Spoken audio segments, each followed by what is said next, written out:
What's going on, everybody? Welcome to Dissect That Film, where we dissect your favorite films, film franchises, and TV. Today, on episode 41 of the podcast, we are talking about the end of the Blade trilogy, the very troubled Blade Trinity. What a name, right? They couldn't just go three. They're like, nah, Trinity. Joining me, as always, is DNA Gaming, consisting of Dan and Angela. Oh, and I'm Brett Parker. Hello. I literally did this and didn't even introduce myself.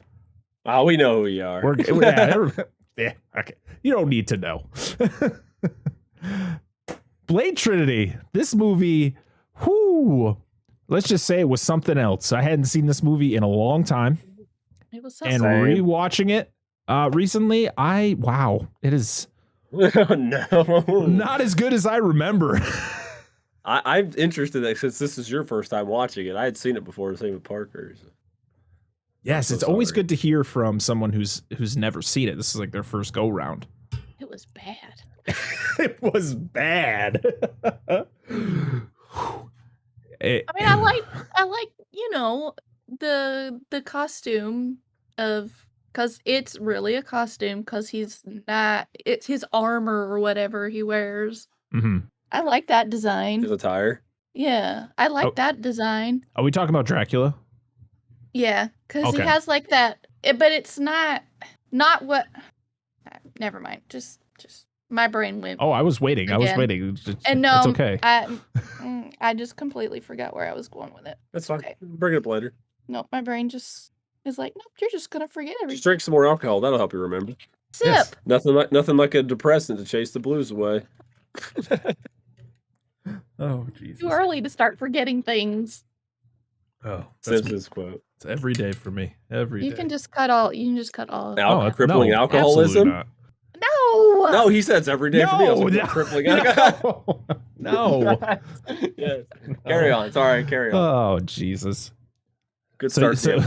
So Angela thinks it's a bad movie, which we can all is agree bad. it is a bad movie. But I do like some of the designs of things, so it's not all bad. It's just story and writing wise, it's like, Yeah. some of the acting is. Yeah. Deadpool's here, though. Like, he was in the movie. I mean. And listen, it is Deadpool. It wasn't, it is Ryan Reynolds, but he was literally playing Deadpool in this movie. Like, Ryan, the thing about, I love Ryan Reynolds. And he's so funny. But he literally plays the same fucking character in most of his films. Oh, yeah. And it's got Harry in it. It's got Harry? From Dexter. Oh, right. One of the worst parts of this movie. God damn, him and his partner suck. They're so bad. This is such an early 2000s movie. It just feels, it literally it didn't age well. But boy, the reason, I mean, listen, script bad. A lot of interference by the studio might have been a reason why this movie didn't do so well. Also, the fact that David S. Goyer and Wesley Snipes did not see eye to eye at all. And Wesley Snipes pretty much told him to go fuck himself. And he would go in his trailer, smoke a lot of weed. He would go around the set calling Ryan Reynolds a cracker. Dude, I mean, but Wesley Snipes denies this. So we don't know if it's actually true. Yeah, I heard that he almost talked to nobody like the whole movie. Yeah, I'd read that. I read that Chris Christopherson also had issues with how Goyer was doing the film. I don't understand. Like, this dude wrote the other two, which I thought were good movies. Like, what happened? I think it's going to go back to what you said originally. It's just going to be studio interference. Yeah, because he wrote the other two. How it works. And they probably let him do whatever. And like this third one, like, okay, we need to make some money on this. We need you to do this, this, this, and this. And he's like, fuck. He's just trying to keep his job. Yeah. So when it comes to superhero or whatever you would consider Blade, is he an anti-hero? He's kind of like he's an anti-hero, right? He's like a Deadpool or a Venom. Yeah. Traditionally, superheroes don't kill people. Anti-heroes do. Right. Traditionally. And he kills a lot of people. Yeah. The problem is that even if you look back in time, even movies that came out after Blade Trinity that were, these big superhero movies, but they turned into flops, is mostly because of studio interference. Yep. Fox did it with the newest Fantastic Four movie, because the director of that movie, he made good films before that. And then he signs on to do a superhero movie, and because it's his first go round as a director of a bigger budget film, the studio's like, well, we'll oversee you and make sure that everything goes well. But mostly they're just stepping over him, and they're not allowing him to be creative and use his creative juices to put a good movie out there. Who was this? David S. Goyer was the director, who was the writer of the previous two films. No, you're talking about Fantastic Four. Sorry. Something Trank. What movie did he do? Because you mentioned Chronicle. That's it. Yeah, that's right. I mean, it's gonna bug the fuck out of you. You have to look it up. Yeah, I gotta look up. I'm the same way. I'm the same way. Fantastic. What? I didn't know that was. Paul Levesque. Josh Trank. Yeah, he directed Chronicle. He directed some movie with, or he was a writer. Holy shit. Let me see here. He directed a show with Mark Wahlberg. He did Chronicle. He did Fantastic Four, and then his latest movie was Capone, which had Tom Hardy. Interesting. So at least he's still doing movies, though. Yeah, I hope he keeps doing them, because Chronicle. I thought Chronicle was fantastic for how low of a budget film that was, and it was a lot of actors in that were kind of no names at the time. I mean, Michael B. Jordan. Oh God, I can't remember the other kid. He was in the Amazing Spider-Man 2. He played Harry Osborn. Yeah, I'm not the biggest fan of him in Chronicle, but Chronicle was a good movie for what that guy did and the budget he did it on. Yeah, he really did. Before we get too far into this, which has nothing to do with Blade Trinity, but it's like I said, it's all about the studios. They don't trust these people who it's their first time. Like, this was David S. Goyer's first go round as a director, but he wrote the other two movies, so it should have been like we trust this guy. He gave us two great films before. I can guarantee he can stick the landing for this third one, but instead the studio is just like marching up on him and not allowing him to really do what he needed to do. Yeah, just let the man work. Because he kind of has an idea of what's going on. Exactly. Right? But it also doesn't help when you don't have a good relationship with your, lead actor. No, yeah. Right? Your lead actor goes AWOL for most of the production. Boy, he looked, and you could tell, like, he was not there. He found the jazz cabbage, and I guess. Ryan Reynolds pretty much was asked, like, what it was like working with Wesley Snipes. He's like, I never worked with Wesley Snipes. I just worked with Blade. Because he would literally make people call him Blade. Yep. I've read that. It was a very weird set. It's a damn shame, dude. It sucks. But this movie felt like character-wise, well, I don't know how far we want to get into this, because I don't even think you haven't done the rundown of the movie. No. Like, you haven't even done, like, when it came out and that stuff, so I was... no. Oh, well, Blade... We're getting ahead. We're getting ahead of it. There's no order to this. Madness. It's just chaos. This is like the production of Blade 3 or Jurassic Park 3. We're just off the scene. Which one was worse? I probably Blade Trinity, to be honest, from what I've read. Yeah. Blade Trinity was released on December 8th, 2004. It was budgeted at $65 million and made a total of $132 million worldwide, and had a lot of negative reviews, which is understandable. And this would actually be the first, or the last, of course, this was the last film to be released before Marvel Studios regained the rights to Blade. Yep.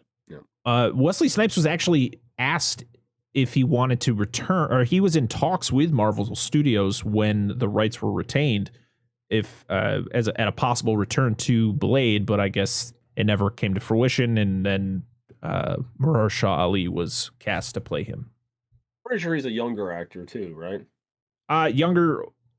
I don't think he's significantly younger than Wesley Snipes, but he's younger than him. I know Wesley Snipes, I believe, is probably in his mid-50s, early 50s, mid-50s. Because he's the guy that I was plays in 4400. Oh, Oh, well, I just assumed that like if they figured maybe if they got a younger guy, they could get more longevity out of him. Probably.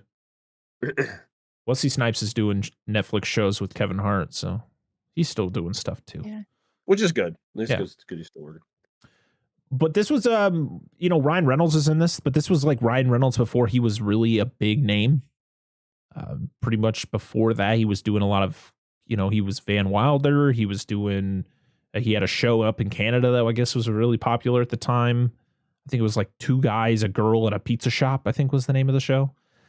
And then, of course, didn't know where that one was going. That's literally the name of the show. Not a joke. No, I believe you. We're not. It's like the title. Did you guys see the title of that new movie on Netflix with Kristen Bell? It's like the girl. It's like the woman across the street. So I do. It's super coming long. up. Oh my god! It keeps coming up on. Let's see if I can. Whoops. We don't want to hear that. I mean, The woman in the house across the street from the girl in the window. Yes. Oh man. Yeah, it keeps coming up on Netflix. Somebody really fucking phoned that title in. Yeah. So Wesley Snipes is back again playing Blade. Jessica Biel is playing Abigail. Ryan Reynolds is Hannibal King. Probably he's a fucking cool name, right? Hannibal King. Yeah. Dominic Purcell plays Dracula. I could not get into this dude.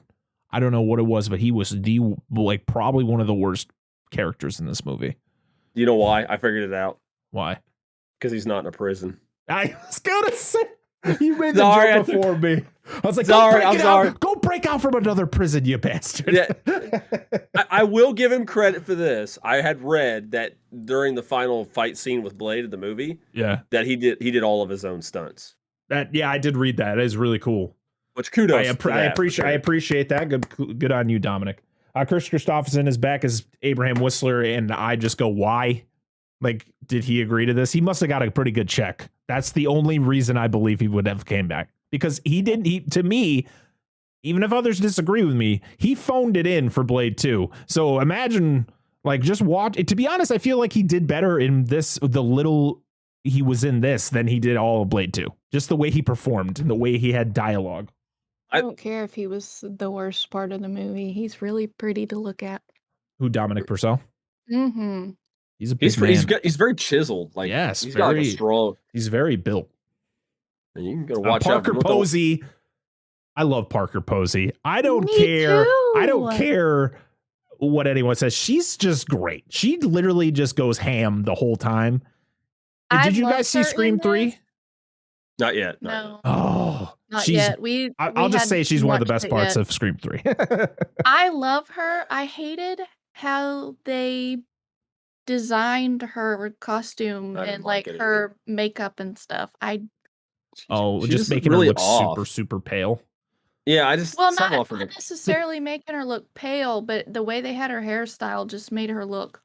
But it was great because Hannibal makes fun of it too, which was awesome. Like I know, but like to say something about it almost felt like the teeth that they did were they were awful. They didn't fit her right. Like Wesley it just Snipes made too. I don't know. Like they were too big, and it was like she was trying to talk over them, and she was like slurring a lot. To be honest, I feel like she talks. I recently watched Scream 3, which she's great in, and I just think that's how she talks. Even though I can guarantee the teeth prosthetic they used were big. The ones that Wesley Snipes had looked terrible. Yeah. It's like the budget for the teeth just went down. Because I've seen her in I've watched her in Lost in Space, and I've watched. Is that the newest Lost in Space? Yeah, the one's on Netflix, right? Yeah, it's on Netflix. Oh, she's in that? Oh, now I really got to watch it. I love Parker Posey. There you go. So good. I love it. I wish it didn't end, but she's in Superman Returns too. Is she? Yeah, she gets saved by she works for Lex Luthor and gets saved by Superman. Because it's Soups. That's what he does. Yes. And Patton Oswalt's in this. Good old Patton Oswalt. We recently talked about a movie with his wife in it, Lake Placid. Thought I'd just throw that in there. James Remar, who plays one of the detective or FBI agents. He plays Dexter's dad, Harry. Yeah. In the show Dexter. And he was also originally supposed to play Hicks in Aliens. Did you know that? Was he? Yeah. When we talk about Aliens, we'll get more into it. But I watched Movies That Made Us, the Aliens episode, and there was a whole thing about why Remar was recasted. To go back and rewatch. We'll have to go watch that again. Because Michael Biehn had to replace him. I think we're a couple of episodes off. I thought we finished it. Season 2 was way better than season 1. I love all those. Like Friday the 13th, Nightmare on Elm Street. Oh, so what about the holiday ones they all did? Because it was like Elf holiday movies. Yeah, Nightmare. That was what I think A Nightmare Before Christmas was in the holiday one. It was. See, we watched the Elf one, and I was like, well, never seen it, so it's cool to know. I'm not the biggest fan of Will Ferrell. Like a lot of his movies I could care less about, but man, Elf is that's a great holiday movie. All right, before we get way too off track. Quote it. Triple H is in this. Good old Triple H. I know, dude. Now the owner of the AEW. Dude. Gotta love it. You guys watch wrestling? AEW now? I believe he's like one of the founders of AEW. I think he's still doing WWE. I know Jericho was big on that. So was because last I heard he was still with WWE. I don't know if he's left. Yeah, he's the executive vice president of AEW. No, WWE. Who? Triple H? Yeah. Okay. Well, I was wrong. See, I don't watch wrestling. It's okay. I must have misread something. Yes. God, he's a big son of a bitch, though. I was like Triple H. Yeah, and then Natasha Lyonne, which is she? Did you guys see American Pie? Yes, it's been a while. I didn't. I think she's in American Pie. Yep, I was right. I literally just click on her name, and there it is. American Pie. Oh, she's the. Yeah. She's the girl from Orange is the New Black. Yeah, she always plays like that tough. She always plays like the tough girl. Mm-hmm. I liked her in this. Yeah, she was good. I liked it. Music was done by I'm gonna mispronounce his name because it's really hard to pronounce. Raymond Djawadi. He did music for Westworld, Iron Man, Game of Thrones, and the Clash of the Titans remake from like 10 years ago. Yeah, music was done by Raymond Djawadi. I apologize. Yeah, he did music for Westworld, Iron Man, Game of Thrones, and the newest Clash of the Titans, the one that came out, I think, in like 2010. And also, his music's great. Good credits. And also by RZA, one of the members of Wu-Tang Clan. Oh, okay. So you get it. You know, it's a good. The music. I feel like the music in all three of these films were actually pretty good for for late 90s, early 2000s. You know, you get those like thumpy club music. This was the first Blade movie to have the Marvel logo show before the movie. First and last, for now. Yeah. Well, the next one will say Marvel Studios. This just says Marvel. When you're just the lower, you're like the redheaded stepchild. Yeah. When your movie is like, you get excited because you see the Marvel logo, but it doesn't say studio, so you're like, so like all the Sony stuff with Spider-Man. Kicking the dick. Yeah. Kicking the dick. Yeah. Oh man. So during commercials, when this movie originally came out, the commercials kept saying that Jessica Alba was in this movie and not Jessica Biel. So I had heard that. Oh, imagine that. Imagine you're like Jessica Biel and you're like, this is like my first big movie. Well, actually, no, she did Texas Chainsaw Massacre the year before, which is a great movie. It is, and I really want to review it soon because the new Texas Chainsaw Massacre movie is coming out. When does that come out? A couple weeks. Let's date ourselves. 18th, I think. But yeah, I just find that hilarious. Imagine just being like super excited. You're going to be in this really like big time action movie and they say Jessica Alba and you're like, damn it. That's not Jessica Alba. Guillermo del Toro was asked if he wanted to return as the director, but he turned it down because guess what? He was doing Hellboy. And thank God for that because Hellboy is great. Stephen Norrington, the original director from Blade, considered coming back, but he read the script and said, "Fuck that, I'm out. Yeah, I ain't doing that. I already had to deal with David S. Goyer once. I don't want to do it again." Yeah. But he was actually writing a prequel series with Deacon Frost. Like Deacon Frost was going to be the main character. Oh, interesting. So, but unfortunately, by the time everything was coming together, Marvel Studios took the rights back, and everything just kind of, went out the window. I guess there was a post-credit scene. Oh, was there? I don't know. I don't know. I just read this thing and said only film the trilogy to contain a post-credit scene. All right. Well, I didn't see it. Sure it wasn't that important. We stopped it right when it was done. Like, all right, we're done. Oh, man. We knew there was nothing to follow, and nothing else that showed up could make the movie any better. Oh, no. To make things even worse, Wesley Snipes sued New Line Cinema and David S. Goyer because, in his words, he wasn't paid his full salary. And yeah, and I guess his agency sued him because he didn't pay them what he was supposed to. What a mess. What a fucking mess. I think he smoked half his pay. That's probably. Oh, Lord. But I guess, with a lot of the different actors coming out with stories, I think Patton Oswalt was the one who came out with the story that Wesley Snipes would hang out in his trailer and just smoke weed the whole time. And, he would rarely come to set, and they had to always find like doubles and stuff to do scenes just to keep the movie from being held up.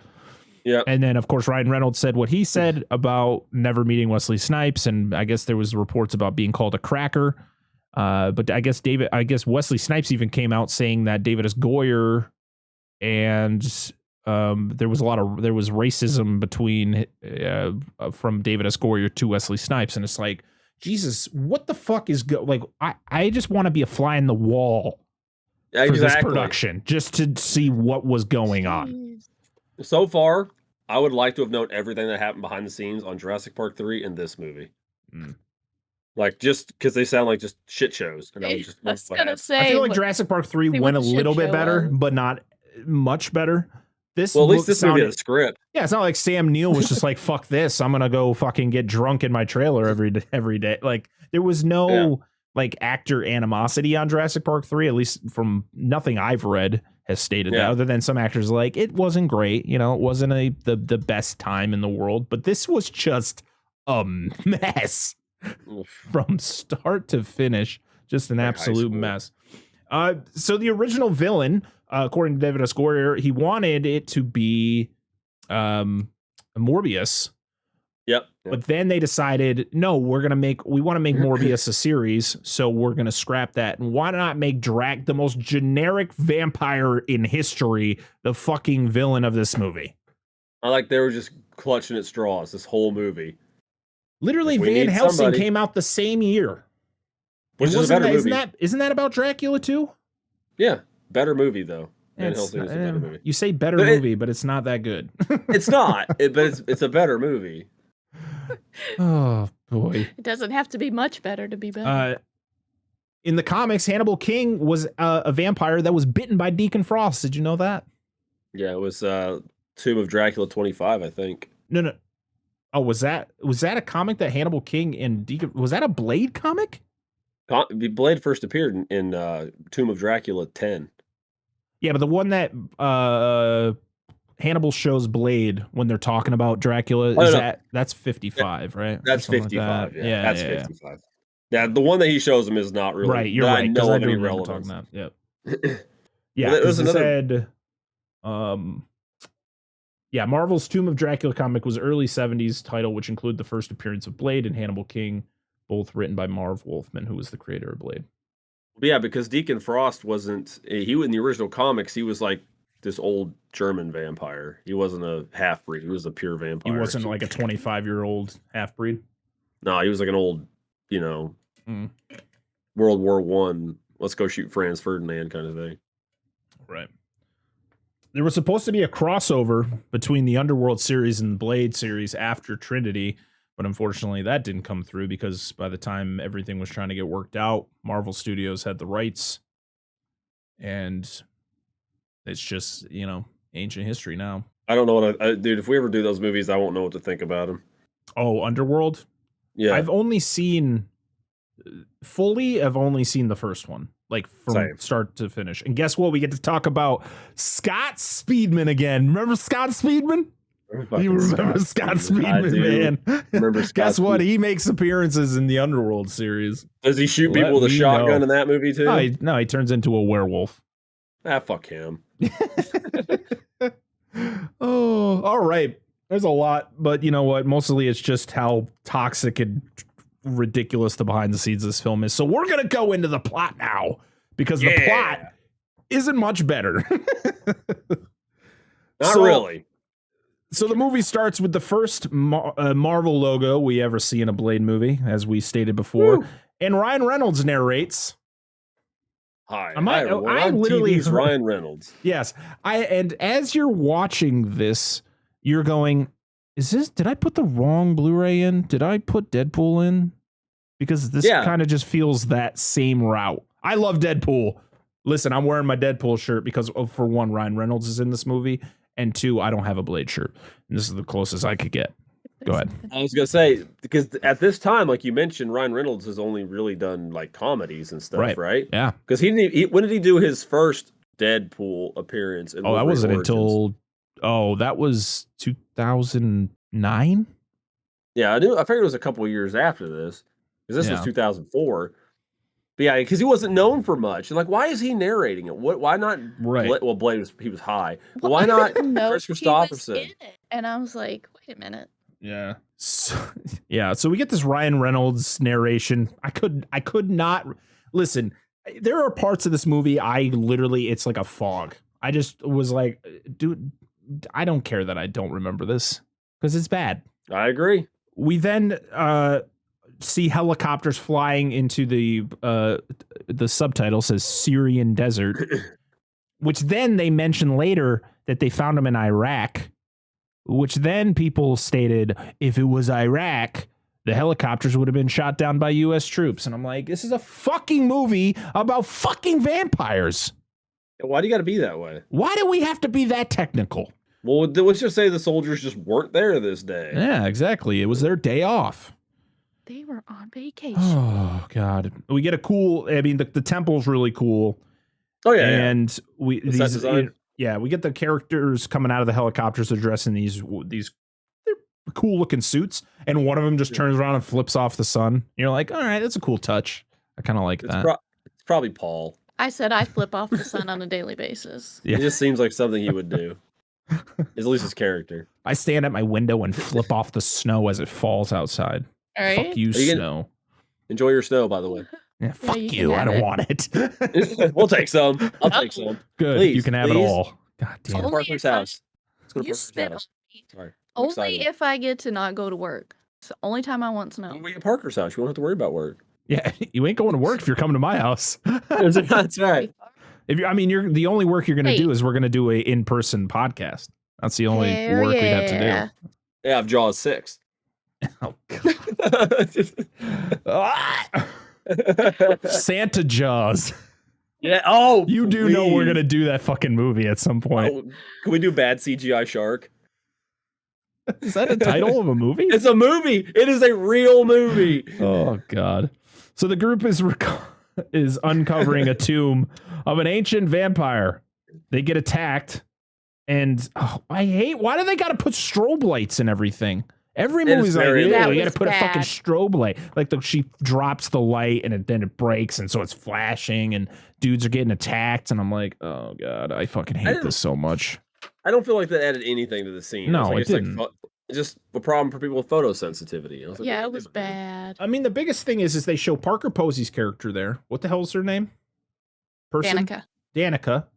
Then you had Triple H's character. Jarko. Grimwood. Just call him Grimwood. That's Grimwood.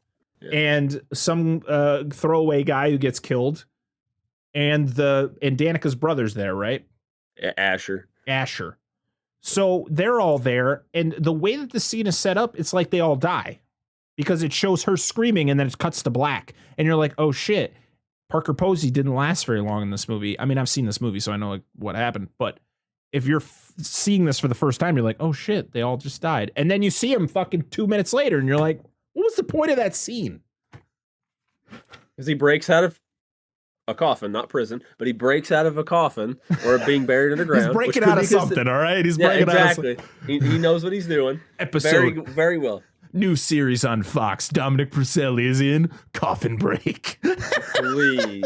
Oh my God, please. Oh, But he murks this one vampire, which I'm assuming he was a vampire, and then it's just like, does he like roar or something during the strobe? And it just cuts. The design of him is pretty cool. Yeah, I like this like old, like he looks like a demon. Yeah, it looks cool. Pretty badass. We get a design. Yes, it is very cool. I'll give him that. I wish he would just stayed in this design and I didn't have to look at Dominic Purcell and his terrible acting. All right. Sorry, Dominic Purcell. You're never gonna see this. Who gives a shit? I have other qualms with it aside from it being Dominic Purcell. I actually don't have an issue with him, but he didn't do anything outstanding. He's not that bad. I just want to, make it extra. There's something in the movie that happens. I'm like, that's writing. But go ahead. Yeah. We then cut to a couple of dudes getting interviewed by a CNN like buffoon. This guy looked like Anthony Bourdain with an afro. That's who I was like. That's what remind me of. I was like Anthony Bourdain. R.I.P. Anthony Bourdain. Yeah. You sounded like him. Legend. Yeah, but this guy made Anthony it just like put a bad taste in my mouth because Anthony Bourdain was an awesome dude. Yes, he was. They're talking about vampires. They got this psychiatrist or not a psychiatrist. What the fuck is he? The guy with the glasses. He always is in comedies, and I can't think of his name. I cannot stand this dude in this fucking movie. I cannot at all. Yeah, so one of them, he's talking about vampires he believes in vampires and stuff. And then we got the police commissioner who is like, vampires, if there was vampires, we'd know about it. And then they talk about Blade, about how Blade is like public enemy number one. Because he's out there just murking. Yeah, he's out there just murking dudes. He's like, he pretends like they're vampires, but he could just be crazy. And you're like, oh, God. We then cut to a very fiery explosion at a warehouse. Yep, that happens. Blade is getting rid of all the vampires that are there because clearly they're vampires because he's throwing shit at them and they're just combusting like we've seen in 2 other movies. CG, slightly better. It doesn't greatly improve. It's like, okay, I can tell it looks a little bit better when they combust. It doesn't look like a bunch of particles.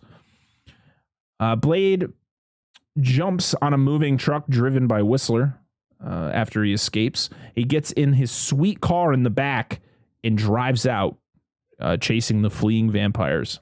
Yep. Woo. Woo. Blade's got some cool new features on his car. I guess he had these on his car in the other 2 films. He just never used them. The ultraviolet headlights. Which is really cool. I like how the 2 guys, the guy's driving, they got the passenger and he turns on the lights and the freaking driver just freaking turns into dust. And the other guy's just like, shit. And he's hiding though. So you're like, you don't figure it out yet, but he's hiding because you're like, oh shit, he's just trying to avoid the light. And then it crashes and Blade goes up to kill, or he shoots him with one of the silver stakes and he doesn't combust. And so Blade walks up and he's like, what the fuck? Yeah, and he's like, literally, and he's like, stupid, I'm not a vampire, as he takes out his fake teeth. And Blade gets videotaped by Danica, who's over on a building like 7 miles away. Somehow with this standard DSLR camera can capture Blade killing this man. And yeah, they set Blade up. So now he has killed a human, so he's a murderer. So now he's wanted for murder. How dare you? I like how it takes him killing one person, but he's like murked like tons more. Exactly. Nobody ever talks about it. So we then go with Blade to his new hideout, and it's on like a dock or this like marina or something. Yeah. What is this place? Is this a marina of some sort? Looks like an old boat dock or boat storage or something. Huge. Yeah.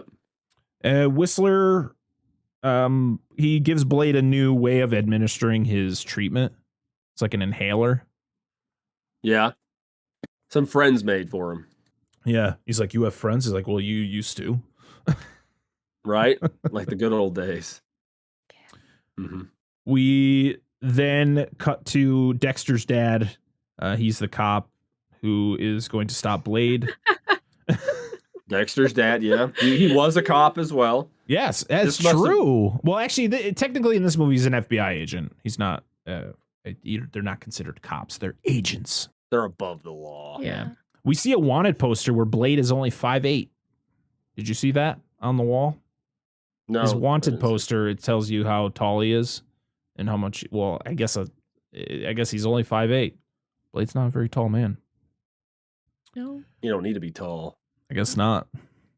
Time to meet our new big bad, as the vampires are all like afraid of the creature inside. Danica's like, nah, I'm going in there. I'm going to confront him. I'm going to talk to him.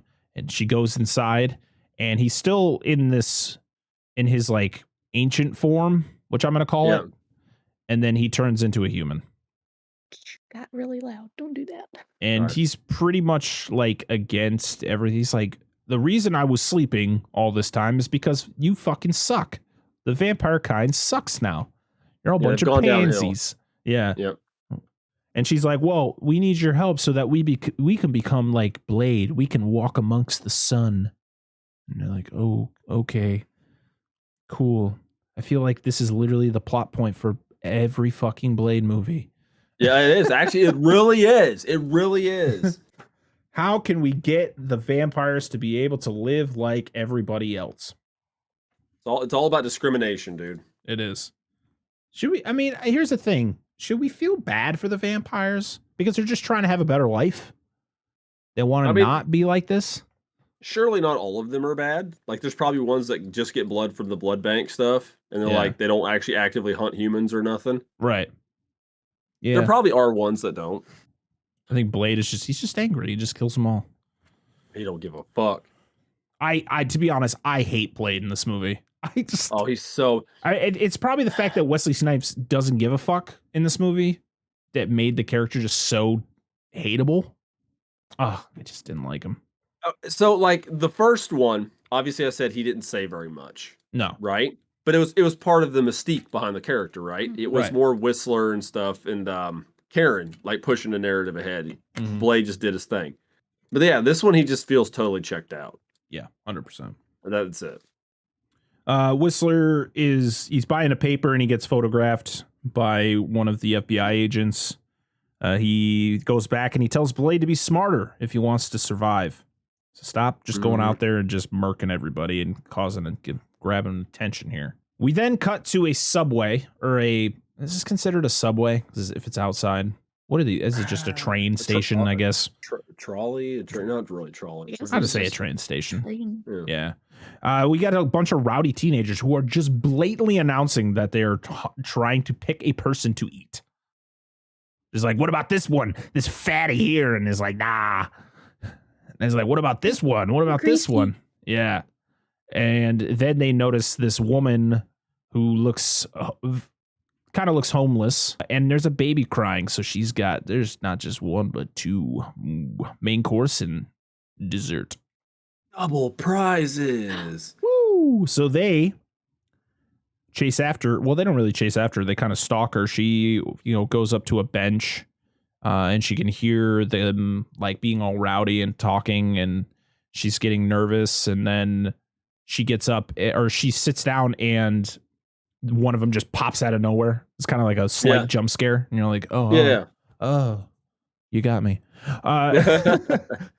He threatens her, he gets in her face, says a bunch of shit, then he rips the baby out, and she plays it really well, crying hysterically as the baby gets torn from her, and then they realize it's fake, and she just gets up, and she freaking she's got a knife in her shoe, she stabs one.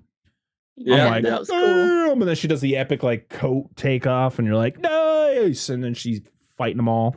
I like how we're back to the logic of like how I guess you could just literally stab a vampire anywhere and it dies. Like we got another nut shot, or one of them gets stabbed right in the junk. And we see, does she kill the last guy with the cool bow? Like the cool, like laser bow? That we see twice in the whole fucking movie. Yeah. So? Yeah, she does, because she pulls it out from.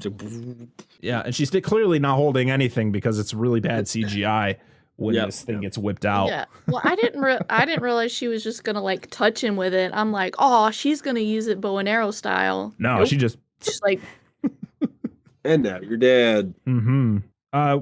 We cut back to Blade. He's meditating in his compound. Being Blade. And the feds are here, and they're ruining his zen. Whistler takes out a few with his big giant gun.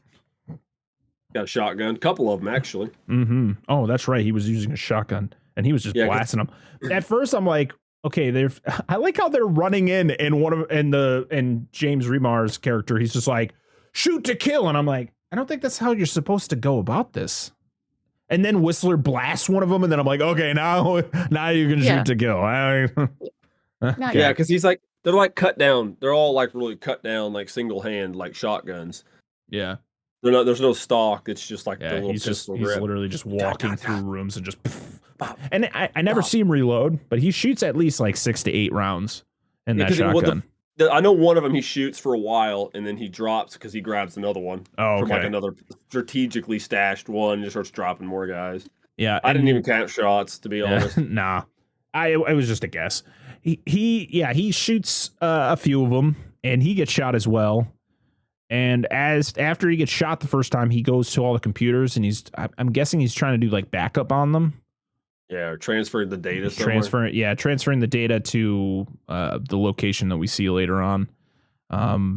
And yeah, I was like, how many goddamn computers are there? It seems like it's doing this for a long time. He's like, 1, 2, is like 5 computers. Like, holy shit. Why don't you have a centralized database? Exactly. Come on, Whistler. Get with the times, old man. Maybe he doesn't want everything all in one place. Could be. But before all this happens, Whistler has a good heart-to-heart with Blade about how he wishes things could have been different. And, he doesn't want to... He pretty much doesn't want to see Blade die. But unfortunately, Whistler's the one to die because he tells Blade to leave and then blows up the whole place. Yeah, because he does tell Blade that he considers him like a son. Yeah.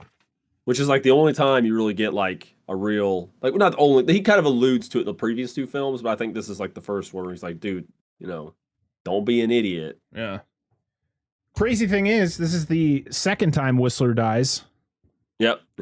In a Blade film, and Blade gets emotional. Like he has a moment. Yeah, he like drops down on his knee, like grits his teeth really hard. He's like, no! Like he stubbed his toe on a desk. That was probably the most emotion I saw, Blade, put out there throughout the whole movie. And he gets arrested, of course. And then the next scene is Blade waking up and he's dealing with these 2 knucklehead cops. God, they suck. And I love James Remar. I think he's great, but these 2 guys are fucking buffoons. They're like, he's like, where's Whistler? He's like, he's dead. And you're like, oh my God, shut the fuck up, man. And then that doctor who was getting interviewed on CNN earlier, he comes in. He's like, hey, Blade, my name is blah, blah, blah. I don't know what the fuck your name is. It's Dr. Dr. Vance. Thank you. It was my next line. Oh, and we find out Blade has killed 1,187 people. Yeah, because he asked how many people he killed or something. Yeah. 3, 4. No, a little bit more than that. The guy remembers, man. Steel trap. So yeah, Dr. Vance shows up to give Blade a psychological evaluation. They talk about vampires. Does drinking blood arouse you, Blade? What? I hate this whole scene. This whole scene. It's like, why did you put this in this movie? It was very... Oh. I mean, I guess that's kind of the point, but this is my problem with this movie, is there's scenes in this film that I don't think need to be in this film. No, 100%. That one. They don't add anything to it. I don't know what the fuck they were trying. It's like this and then the Dracula store thing later and some others. I was like, what the fuck are you doing? It was just added in there to just, to kind of just, it was worthless. It was pointless bullshit that we didn't need. There was actually a part of the script that was written where Blade and Abigail were supposed to have a sex scene. There was zero chemistry between those two. Thank God that didn't happen. Yikes. That would have been fucking weird. It would have broke. Well, if they had shown anything, it would have broke the rules of this series anyway, because there's really no nudity in any of these. And I really don't know no if that's got sex in it either. Well, outside of the first one, but whatever. Was there sex in the first one? Oh, you mean the blood sucking? Yeah. The sex scene that's not Close a sex enough. scene. Yeah, that was it's the closest we got. We're gonna get that. We're gonna get a Dissect That film shirt just says sex scene that's not a sex scene. Absolutely, yes. But I wonder if that has something to do with the Marvel license. Like you can have her stuff, you can make it violent, but no sex or nudity. Yeah, because I'm trying to think of like other Marvel properties that were out there that would have been in the same vein. That would have been rated R. The closest thing we got to a sex scene, a proper sex scene, was not in an R-rated movie by Marvel, Eternals. Oh, I haven't even seen that yet, but I heard there was a sex scene in that. There is. There legitimately is. Well, obviously, you don't see anything because it's PG-13, but there's no two ways around it. It's a sex scene. So Blade is being transferred to a psychiatric hospital, and we find out Dr. Vance is a familiar. Yay. Yeah. Well, he's also Blade is he's coming down. Like he needs his serum. Serum, yeah. But they probably just pulled him out of his trailer, and sat him down in a chair. Yeah, he was higher than a fucking kite. They look around like. There's a screenshot on IMDb of where Dr. Vance is questioning him, and he's just like. That's what he looked like that whole fucking scene when he started like, I'm getting the thirst. Well, Danica and her goons disguise themselves as hospital staff to come pick up Blade. But a savior by the name of Hannibal King comes to the rescue, and he wears a name tag that says, "Hello, my name is fuck you." And guess what? We get more of that later when Blade just flips the fuck out about it. Yeah. Blade's back because Hannibal gives him the serum. Woo! He and Hannibal just walk down a hall beating the shit out of everybody. Yep. And we find out that Abigail's that this girl that we saw earlier beat the shit out of those teenage hooligans is Abigail Whistler, because King yells Whistler. And Blade's reaction is stone-faced stare in a certain direction, and then we move on. Yep. He's like, I'm reacting to stimuli. Yeah. He's dead. She's got a really cool bow that shoots really cool arrows, kind of like someone else in Marvel. No. I had to put that note in there. Yeah, no, I like her character, but I'm like, all right. It's okay. The DC version's better. He wasn't Hawkeye wasn't an established character in the MCU anyways, because the MCU didn't even exist yet, so. Yeah, but he was a long. What are you saying? Are you saying Green Arrow is cooler than Hawkeye? Absolutely. All right. I think it's okay to be wrong. No, listen. You guys' exposures to like the fucking Arrow TV series, which the first season was okay. Fuck that. I haven't watched a single episode of that show. Good. I know about it from the comics, and he's a great character. He looks like Robin Hood. He did for a while. Yeah, that's his shtick. Yeah, it's a good character. Hannibal and Whistler go out the front, and Blade just drops in from a very high distance. I didn't realize that he could survive that. There was never an indication in any of these films that he could jump from fucking 25 stories and land in the superhero. I was waiting for Ryan Reynolds to just go superhero landing, just like he does in Deadpool. Because yeah. Imagine if they did that scene in Deadpool because of this movie. They wanted to make a joke. Maybe that was it. That would have been hilarious. That would be hilarious. One day when I interview Ryan Reynolds in my dreams. He needed to get his sword. Cool. Yep. They escape. They hop into a truck driven by some guy that's part of this group. They go to a new hideout, and the group is led by Abigail and Hannibal. At least I believe so. And they're called the Night Stalkers. Ooh, and Blade is not a fan. He's like, Night Stalkers, that's a stupid fucking name. And then he points at the sticker that Hannibal has on his chest. He's like, what do you think is a fucking joke to you? Dude, he gets so aggressive in this scene. Like, he just goes away. Like, you're all kids. You're all... And Hannibal's reaction is perfect. He's like, we just saved your ass, man. Like, we seem like we could hold our own. Like, what is happening right now? I think he just went on a rant, and they're like, "Should we cut?" Like, no, just keep rolling. Nah, this is you weren't watching him acting. You were literally watching him actually talk to these people the way he wanted to. Wow. So yeah, we find out Hannibal used to be a vampire, and he was in what's the blind doctor's name? Summerfeld. Summerfield. She came out with a serum to to change him back to a human. Yeah, because he was Danica's pet. Yeah, he belonged to Danica. Yeah. He goes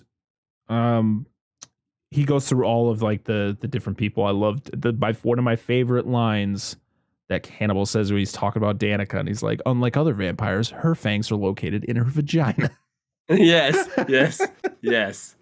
Exactly. The way he describes them all, great. Like I said, Ryan Reynolds is just, the way he delivers his lines just are great. Even though, like, when you listen to him talk in the scene and then you listen to him talk in a scene from Deadpool, it's the same character.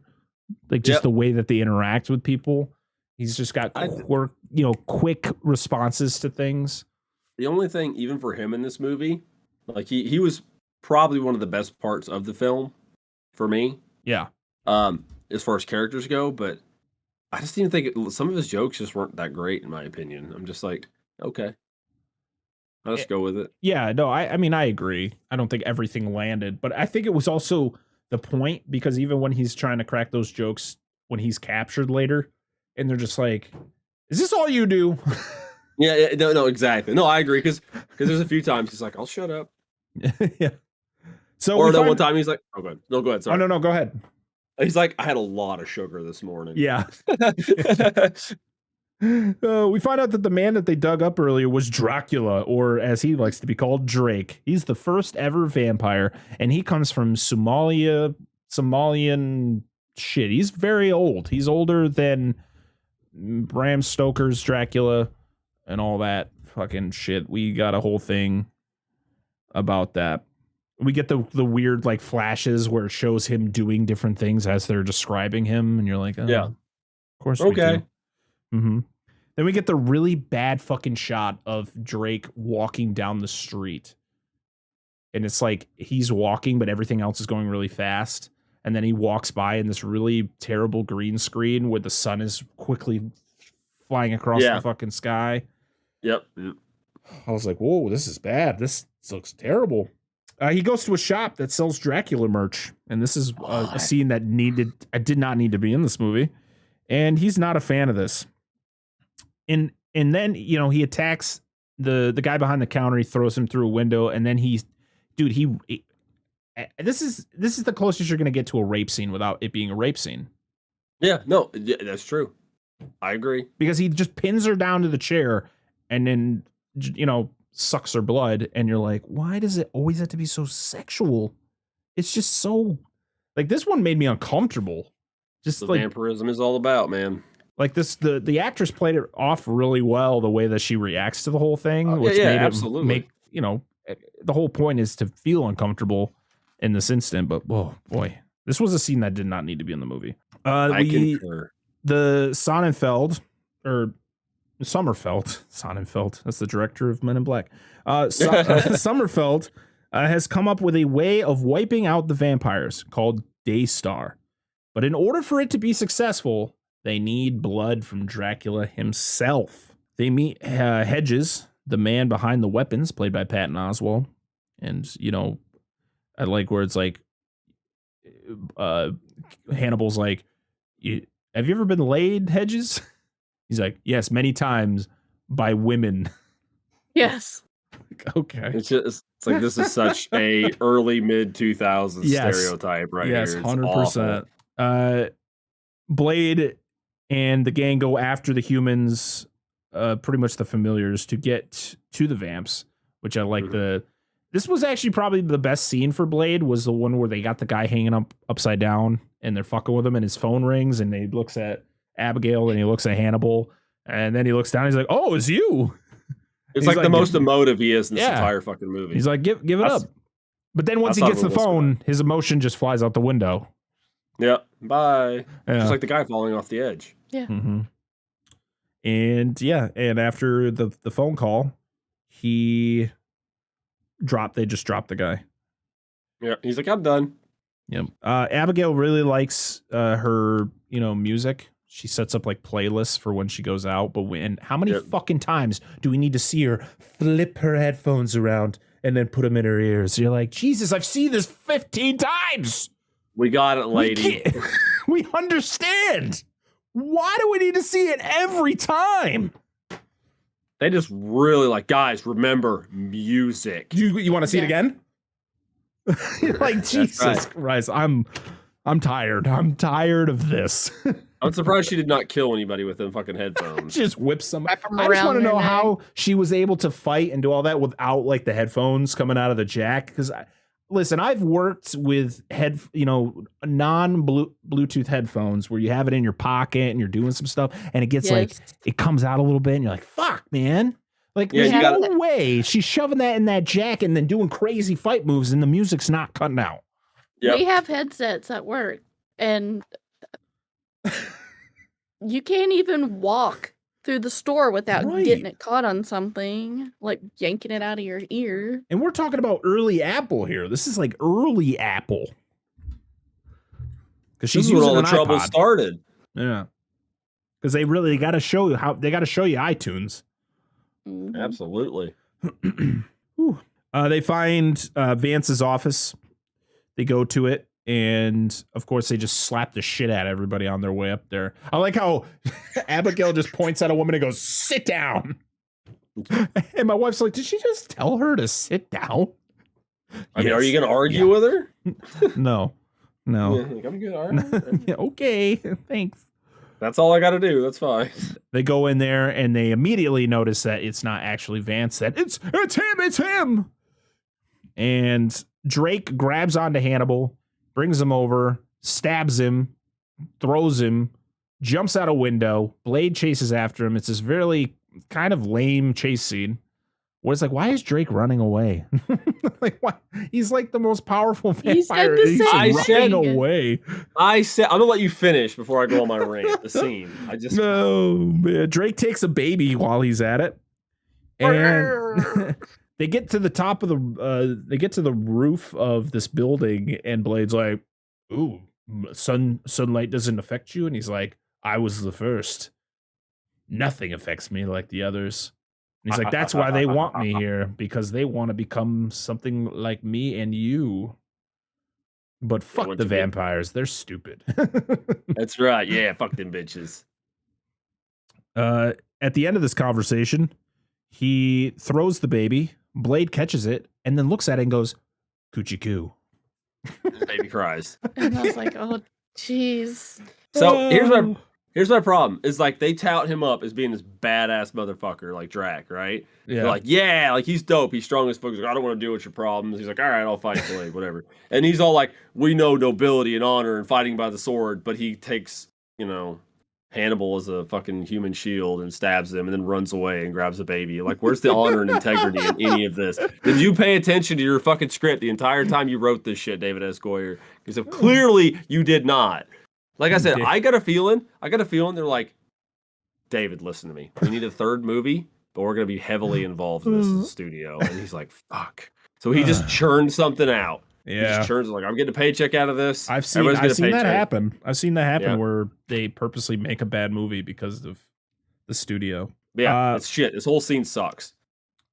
Abigail finds Hannibal and she heals him with fucking spray foam. She literally just shoves a fucking spray foam tube into his chest and just comes like, I don't think that's gonna healthy. Hurt a little. Yeah, that's fine. You're fine.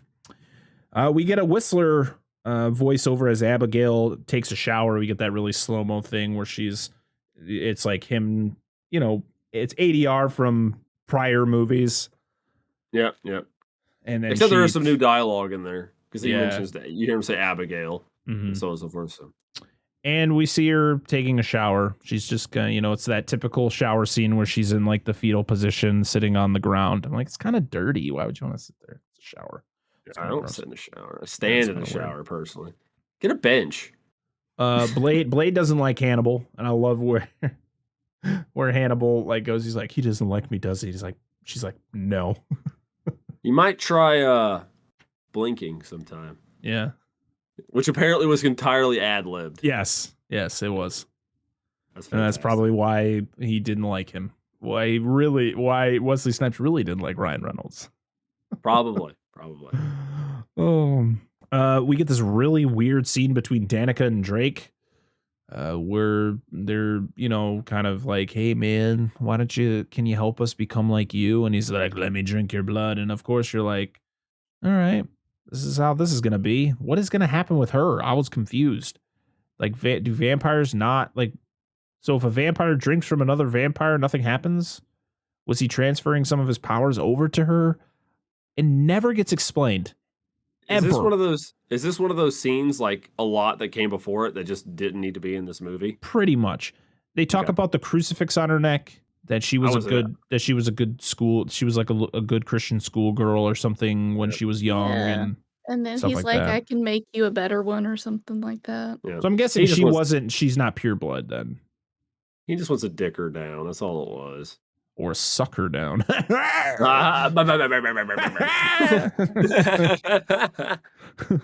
We got dots in here. See, no one cares. Who cares? Exactly. Yes, thank you. That's going to be the new one. Any scene that we just don't give a fuck about. Scream out, Dotson. We got dots in here. There's been so many Nobody already. Cares. I know, right? Exactly. What, half the movie? Doc figures out where the vampires are held up. They discover a blood farm, and the police chief knows all about it. This is a cool scene. The blood farm scene, I like. Yeah, I like that. Because you talked about that in the first one.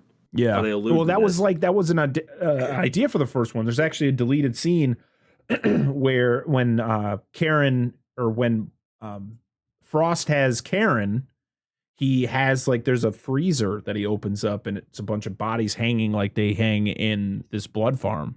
And it's him explaining the whole thing.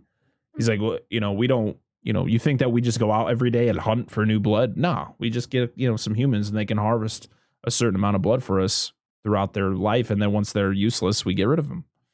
Yep. The concept was there. They just were like, oh, well, I guess we'll use it for this one. Yeah. That bit I like. And I feel like I said, it's building more of the lore for this universe. So. Blade, so Blade decides, of course this is inhumane. This is fucked up. They have it's like, oh, the streets are full of homeless people, so we figured that would be okay. And Blade's like, you fucking suck, bro. He tells he's like, you got 10 seconds to leave. And he goes 1, 2, 10, and then shoots the cop in the back. Yep. And rightfully then he so. Shuts down the farm, which, kills everybody. I thought the woman was going to fight it, but instead she immediately tells him the password and they shut it down. So I like how paid enough for this bullshit. Yeah. He literally goes up to her. He's like, what's the password? And she says the password. And then he does that thing where she doesn't do anything. And he just goes, do it. Right. We then see Whistler. You're like, what the fuck is going on here? Yeah. He goes down. You're like, oh my God, Whistler didn't die. Yay, he's back. I mean, we know that's not the case. But no, it's Drake. And the way that he's hovering over Hannibal, you're like, oh, well, Hannibal's dead. No. Yep. That's what I thought. But Dex and Hedges are dead. So Dex is the guy who picked them up from when Blade was being held at the police station. He was driving the 70s Cherokee. Yep. Yeah. The doc tells her daughter to hide as she investigates, and of course she's blind, so she's got to use the stick, and she's Oh, also I want to put it out there. She was reading her daughter a book, and of course she has to read it in Braille. Yeah, and it's one of the Wizard of Oz books. I think it was The Emerald City of Oz was the book she was reading. Yeah, it was one of those stories. Yep, and I like how that a reference to that comes up later, which I was like, okay, does it? There's a little bit, when the daughter is with Drake. Oh yeah, when she calls him the Gnome King. Yeah, he's like, do you know who I am? And she's like, you're the Gnome King. So she goes to investigate. Unfortunately, she runs into Drake, and so does her daughter. And of course, the mother, hearing the woman die off screen kind of sucked. But it was the scene where where Drake walks by and then he comes back and he just freaking does the terrifying, like he crawls in there. Yep. He's doing I was like, okay, that was pretty decent. Blade and the gang return to find the place torn apart. Hannibal's gone and everyone else is dead. Yay! I mean, wait. So when they find Sommerfeld, clearly this was all one shot because this woman could not stop blinking while her dead body was being held by Abigail. I wasn't paying attention. It was literally she's in her arms and she's like this, and you can see her eyes like moving, and you're like, somebody didn't tell her she's dead. Oh, somebody's like, hey, her eyes are moving. Nobody's gonna notice. Yeah, like, fuck, use it. Just use it. We gotta get this shit over with. No, I would. The way you're describing how this production of this film would not surprise me. Like, just get it out, please. Oh man. We then go find Hannibal, and he wakes up next to a vampire pooch. We got the pooch has got the cool little split bottom where like the vampires, like what were they called? The Reapers. Yep.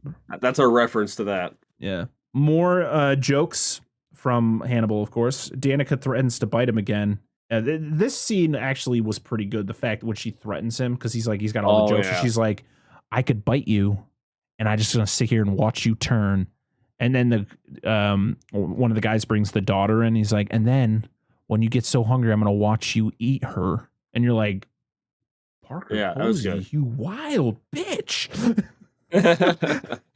You're fucking that was ruthless. A good scene. Abigail talks about her pent up sadness to Blade, and she does a little bow shooting, and she's really fucking good. Mm-hmm. A driver. Go ahead. As demonstrated by the alleged $300,000 camera she broke. Yes, I thank you for bringing that up. Yeah, no problem. So yes, she shot. She was told to shoot at the camera. It had a plexiglass cover over it, but I guess the only part was this little hole where the camera lens would be able to clearly shoot the scene. Well, she was so fucking good. She hit the hole and destroyed a $300,000 camera. That's what you pay her for. Jessica Biel, you animal. I mean, you tell her to do something and she did it. Exactly. Yeah. She was just doing her job. I feel yeah. Damn. Movie sets are scary, man. Right? So a driver picks them up and brings them to another location where they watch a video left by the doctor where she's talking about the Daystar virus, and she doesn't know if it's going to affect Blade because, of course, he's a half-breed, so she doesn't know if it's going to have any effect on him. Mm-hmm. Blade, they only have one shot, though. There's literally one arrow or one thing that, of course, Abigail attaches to an arrow, so they can't make any mistakes. There's always one. Yep. Always one. Always one. So Blade and Abigail need to get ready. So we get a really cool getting ready montage. Yep. Oh, we got to have that. We're now riding some bikes. Yes, pedal bikes. No, I'm just kidding. We got some crotch rockets, as they call them. Yeah. And of course, Blade has to do a wheelie. Okay.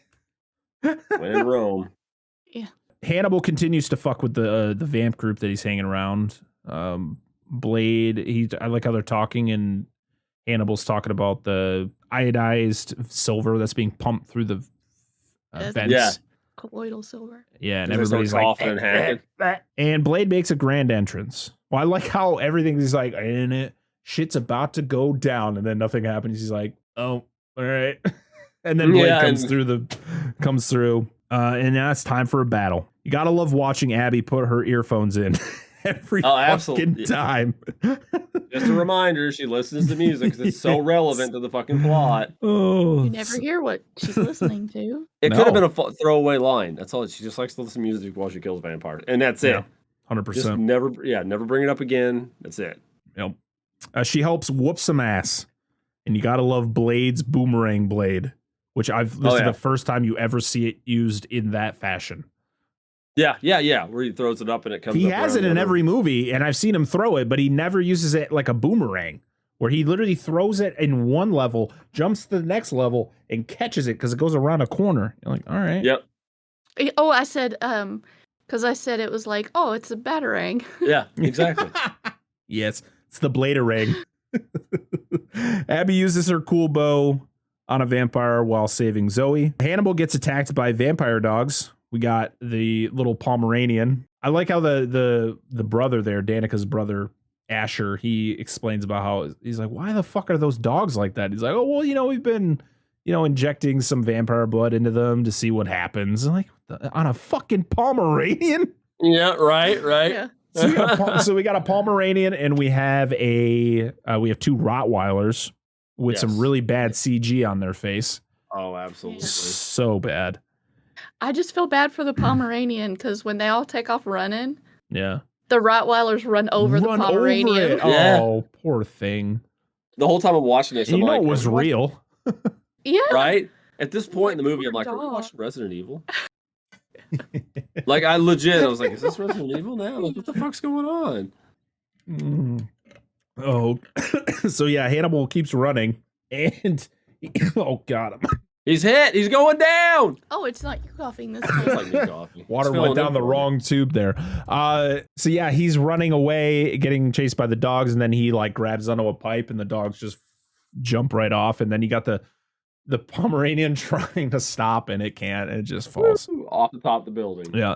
Hannibal's all like cocky about it. He backs up, then he falls right back into the cell that he was originally in. And when he gets up, he gets to fight Triple H now, which is Have you seen my dog? Have Yeah. you tried checking the lobby?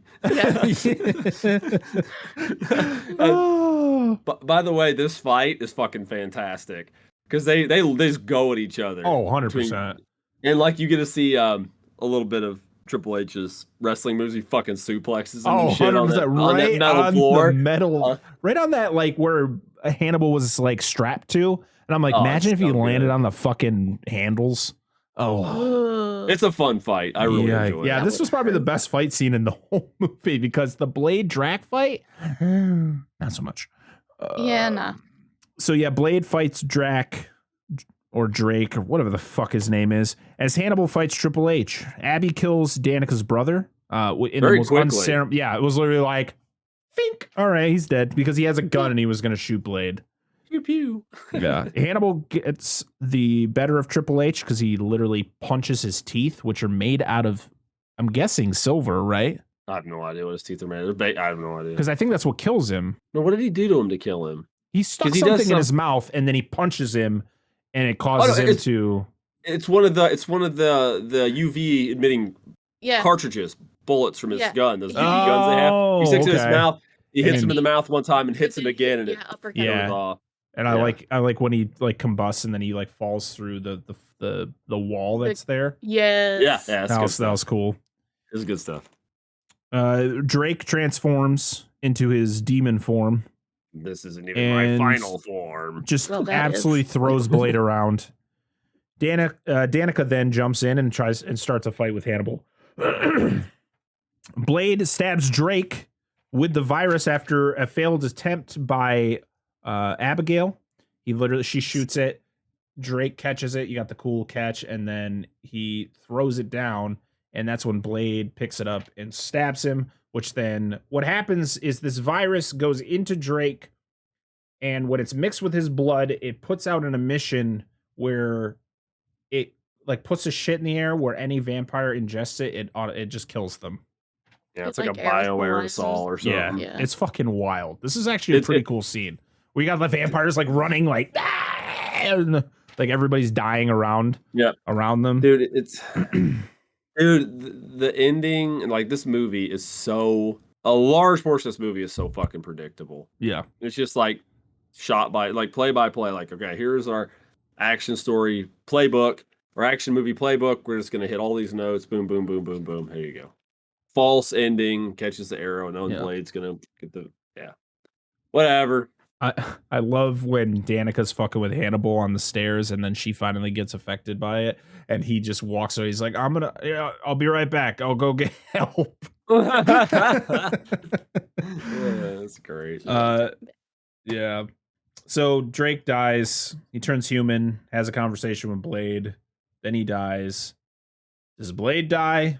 No. There's no such Blade. Here's the terrible secret. There's no such thing as a thirst quencher. And just dies. That would have been the most he ever said throughout the whole fucking movie.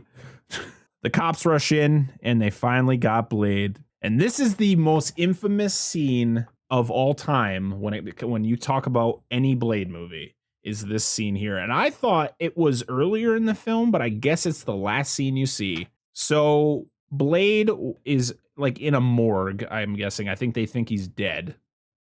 And they got a bunch of people around him.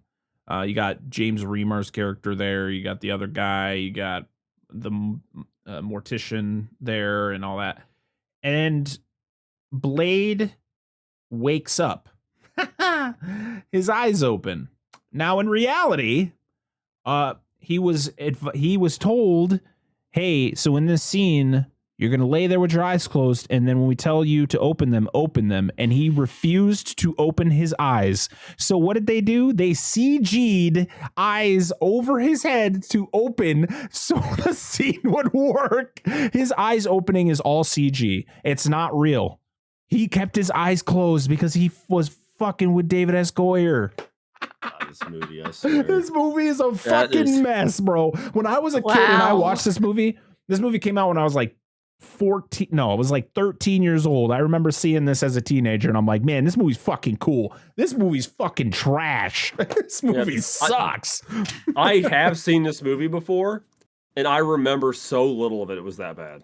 I enjoyed it because of Ryan Reynolds, and I just was like, more Blade, I'm on board. But watching this recently, this movie is hot garbage.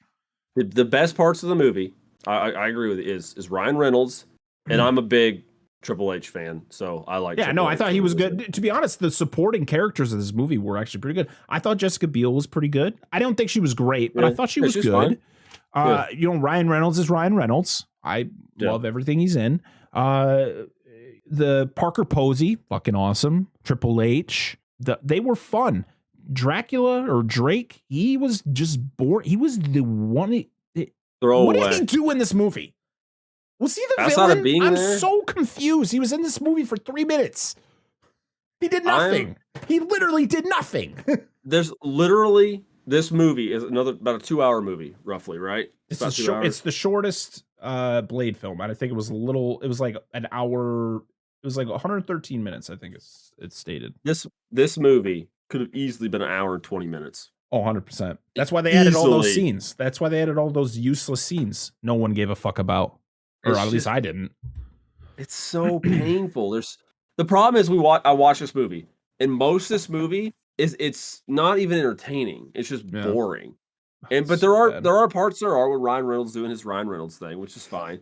And I like Triple H. And some of the fight scenes are fun. Yeah. And like I like the stuff at the beginning with like right before their base gets sieged with Blade and Whistler, where he kind of like, hey, you know, whatever, you're like a son to me, like that whole scene. And then the whole like shootout scene is cool. But I don't know. Most of this movie's just boring. It's such a fucking after the second one, which was my favorite of them, and the first was still really good. I don't know. This was only 2 years later too. It just felt like I said, like he was like, okay, this shit sucks. They're making me do another one. David S. Goyer probably didn't want to fucking do it. And he's just like, I'm just going to make this movie and knock it out. And with this, whatever script I come up with. And then, you know, everybody's pissed at what he was doing, but I don't know. Yeah. And what a mess. It's fucking awful, dude. So he wakes up, he attacks everybody in the fucking room. And then that's it. I just pulled it up on YouTube. It's so bad. It's so CGI. I told my wife before we watched it, I was like, there's a scene. It's a very infamous scene in this movie, but I'm not going to tell you where it is, and maybe you can point it out. We watched it, and I was like, and when the scene happened, I looked at her, I was like, did you see it? She's like, no, what was it? And I rewound it. I was like, watch his eyes. And it happened. She's like, what? Yeah, that was my reaction.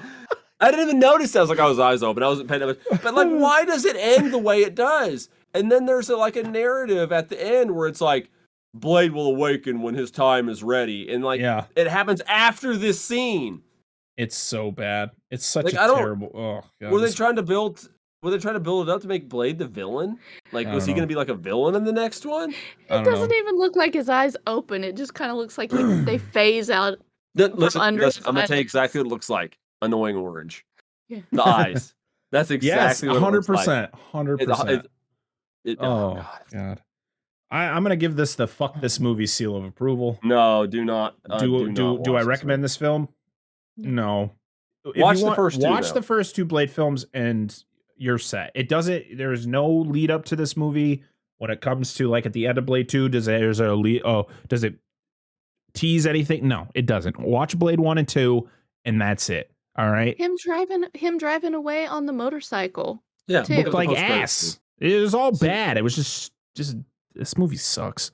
See if you can find the post-credit scene for it. I'm curious what it looks like while she's looking that up. But anyway, like you said, literally nothing. Like two ends as if it could just be the last movie. Like it does, like you said, there's no build-up to anything else happening. I don't know. Oh, man. So I guess I watched the unrated extended edition. I think that's the version that's on that triple pack.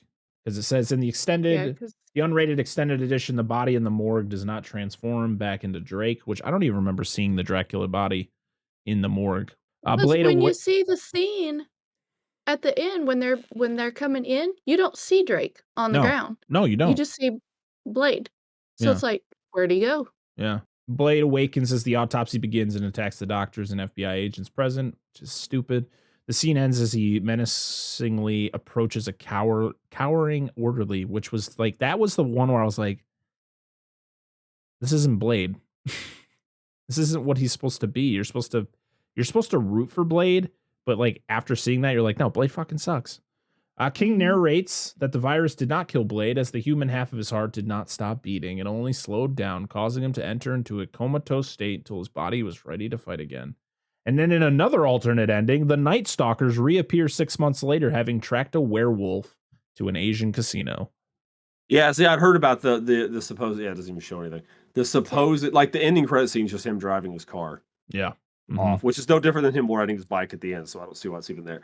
But I had heard about the werewolf thing, like when we were just looking into that, which is kind of interesting. It's so bad. Like that would have been. That's what they should have just done for this movie. Just make it about werewolves. That would have been cool. We had vampires. I would have loved the villains. Yeah, I would have loved a Blade Underworld crossover. Yeah, because you had the first movie was vampires, second movie was the Reapers.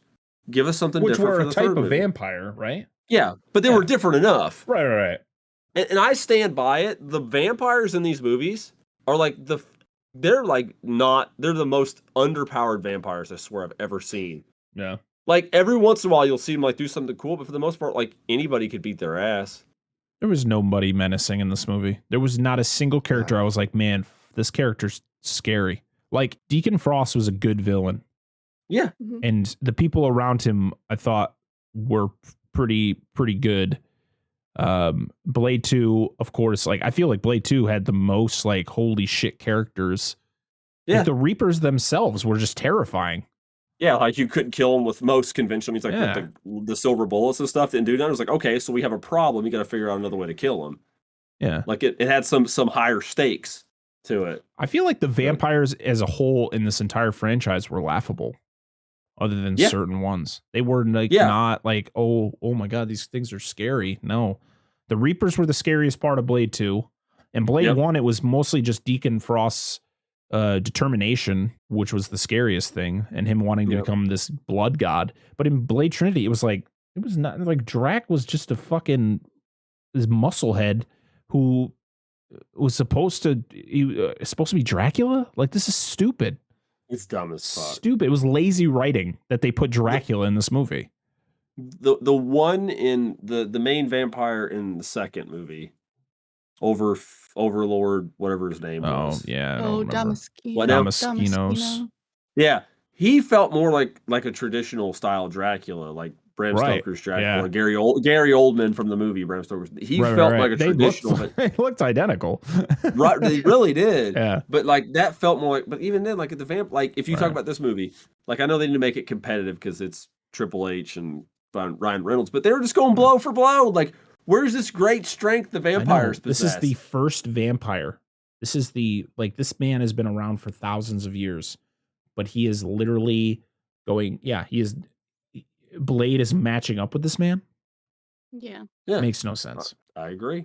Well, I know I'm done with this movie for a very long time, if ever again. No, I don't think ever. Yeah, it's what a fucking mess.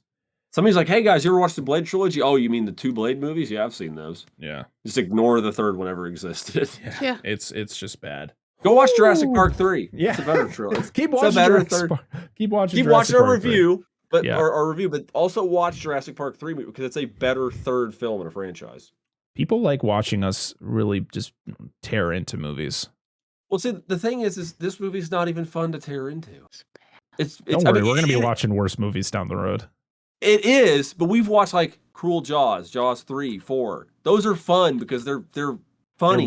Because you can laugh at them. You're like, this is fucking stupid, but it's fucking hilarious. Yeah, a this woman movie's literally just sets herself on fire with a fucking flare.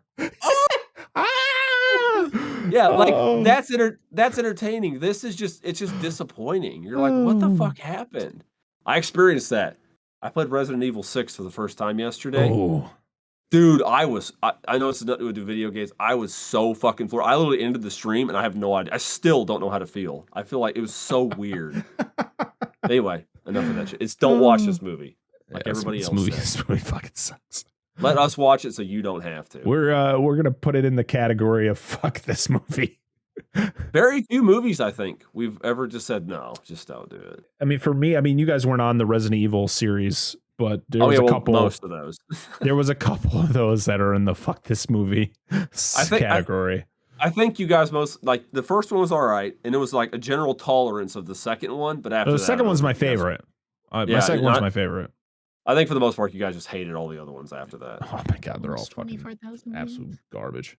So yeah, next week we are going to be going back to a franchise that we covered in August, right before we became Dissect That Film. My brother is going to be joining me. DNA is going to be taking a little vacation from the show, and me and my brother are going to be reviewing Bad Boys for Life, which I'm very excited about because it's been a long time, and I've had the notes since August for this movie that I watched a long time ago, but I'm ready to go.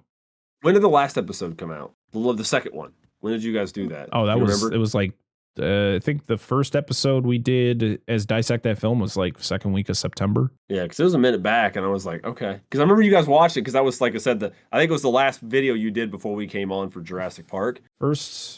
I gotta play this video without. No, I'm sorry. I'm not trying to mess you up. September 13th was the Jurassic Park episode. That's when that came out. So it would have been the week prior. So yeah, beginning of September. Okay.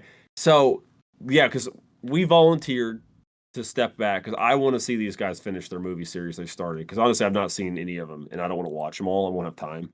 You won't have time. We won't have time. But yeah, I'm interested. I'm excited because I listened to you guys do the first two. So. Yeah, I'm very excited. It's going to be a good time to chat about that. This was a franchise that we grew up on, and it was a lot of fun. And to talk about the one that me and him actually saw it together in theaters. Oh, did you? Originally, it was the last movie we saw before COVID. Initially, it made its appearance. Gotcha. So, and to be honest, early review, I enjoyed the hell out of it. I enjoyed the hell out of all three of those movies. I think they're fun as hell, even though they're not, the first two are Michael Bay movies, but they're a lot of fun. It's all about the chemistry of the actors. I think that's absolutely, if you can get your actors to have, and that's one thing this movie did not fucking have is fucking chemistry between anybody. Oh, God. Oh boy. But yeah, next week it is Bad Boys for Life with me and my brother Adam. And then after that, we have to figure out what franchise we're going to be covering next. We're going to talk about that. We're going to talk about that, and then we'll announce it. I will announce it on the Bad Boys for Life episode because DNA Gaming won't be here for it. Won't be We're going to here. talk about it. They're going to know about it. So, but make True. sure to follow the show at Dissect That Film over on Twitter, Instagram, TikTok, YouTube, of course. As you're watching this right now, you should already be subbed to the channel. 90.2% of people who watch our videos aren't subscribed to the channel. Yeah. What? Get on that shit. Come on, just hit the subscribe. It's free. Clearly, I you're know, enjoying right? some of the video, even if it's not the whole thing. Just hit that sub button. It's free. All right. Absolutely. Please. Make sure to follow DNA Gaming on Twitch and Twitter. Their names. You guys want to say the names, or do you just want me to say it's in the description? Okay. Yes, it's down there in the description on YouTube and on the podcast services, because the description's the exact same thing. Yep. Make sure to watch our video debuts of prior shows. Let's see. I'm trying to think, because we're recording these episodes are not recorded weekly. Sometimes we're recording. I'm recording 3 episodes in 1 week, so I'm trying to think of what episode will be out by the time this episode comes out, which would be Jaws 2. So make sure to watch oh man, Jaws 2, 3, Revenge, and Jaws 5. Fucking gems of episodes. Yep. So watch them all right. I see the Godzilla and Kong Skull Island video debuts have been doing pretty good so far. Yeah, people are enjoying those early shit shows of the show. Yeah, I just the audio go- issues, my framing issues. Oh boy, it's a not even- mess. not used to doing it at that point. You're just like, Yeah. Trying to figure it all out. Trying to figure it all out. It's still, we still have those moments, but absolutely. we're having fun. So yeah, I hope you enjoy it all. Thank you for all the support you guys have showed on the podcast services and YouTube. We're over 250 subs on YouTube now, which is insane to think about in the short time we've been doing this. Keep subbing and make sure to follow us on Twitter, because we got to hit those numbers, because Dan's going to change his name if we hit certain numbers on Twitter and on YouTube. I think, what was it, 500 on YouTube or is it 500 on Twitter? 500 on Twitter and 200 on YouTube. So we've already checked one box, everybody. So we just got to get to the 500 followers on Twitter, and that's also free. I don't post a crazy amount on the Twitter, but that's where I post a lot of the video stuff and all, weekly news. So make sure to go over there. It's gonna be like getting partner on Twitch. Yeah. We need like 75. Yeah. It's our checklist. Takes forever. Exactly. Way more reasonable. We also have some other shows that we're going to be doing down the road, especially this month. We have the new Texas Chainsaw Massacre movie coming out in a few weeks. So we are definitely going to be doing a extra episode of the show when that comes out. We'll talk about it. We'll figure it out. We don't have a date yet. I'm going to be talking. I'm going to message someone who is part of another podcast that I listen to and see if they're interested in coming on the show for that, because cool. Yeah. More the merrier. It's not set in stone yet, but just throwing it out fine. there. Before I ramble on too long, thank you all very much. I hope you all have a wonderful week, and we'll see you all next time. Bye. Cheers.